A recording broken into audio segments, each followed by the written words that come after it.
task in that secondary source. Describe one specific piece of evidence that supports the author's assertion about national identities.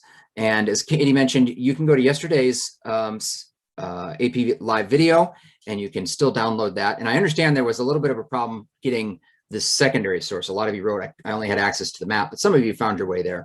And so we have fewer, but we will get the A, B, and C tasks.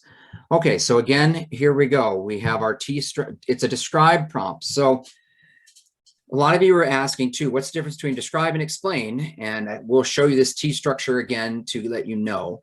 But many of you are going beyond describe, okay, which is awesome. So there's our T structure, the topic sentence, the evidence, and the analysis. And so in the blue, the author expresses their belief that nationalism leads to personal identity and national identity within people and groups. Yes, that is what the author does say, and we have a nice topic sentence to start us off. One example of this can be seen in the French Revolution, where the French people began to see themselves as French, even now being referred to as French citizens in the Declaration of the Rights of Man. And so that is a nice piece of evidence that you've put in there.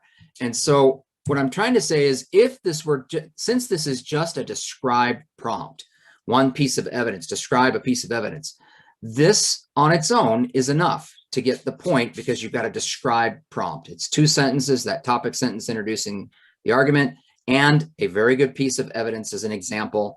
And so that would get it done. But Veronica from Smithfield High School, you have done better than that. And I think that's a great practice to get into.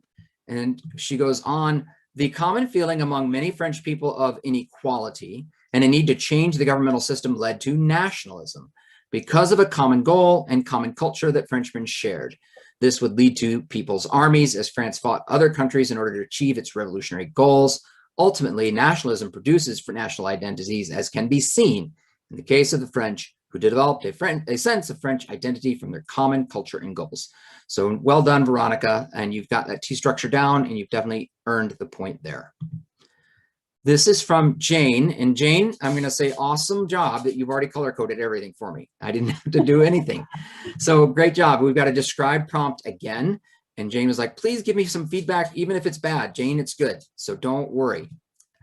One piece of evidence that undermines the assertion about the development of modern nationalist movements was the Spanish Inquisition.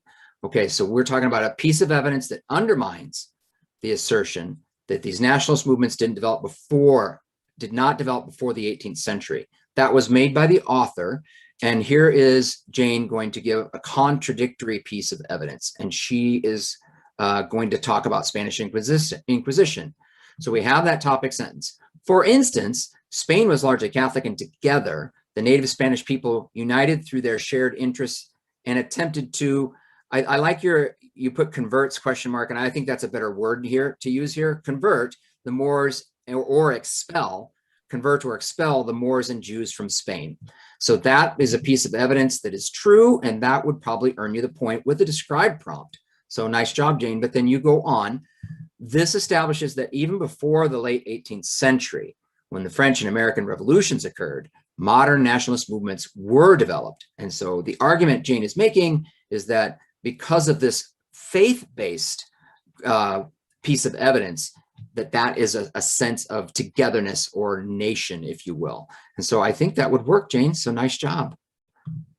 All right, and here's our C task. Explain how one feature of nationalism led to the unification of a European power in the 19th century. All right, and so this is from Jade at Pine Bush Senior High School in New York. And again, now we have an explain prompt. So this is a higher task that you have to do. You not only have to tell us what it is, but you need to say how or why or because. All right, so we start with our T structure and our topic sentence. And nationalist ideals of pride led to the long-feared unification of Germany. So we've named that European power, and we have that in our topic sentence. Throughout the 19th century, nations surrounding Germany began to seek out individuality and wanted their cultures to flourish and grow with a collaborative community.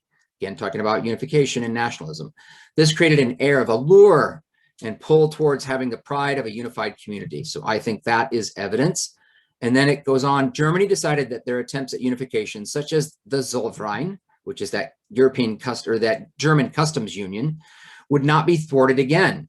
They decided that it was time for the numerous German principalities to unite and that they would not be left out of this pride-fueled movement. So I think that is going to earn the point for you as well there. So good job with that secondary source.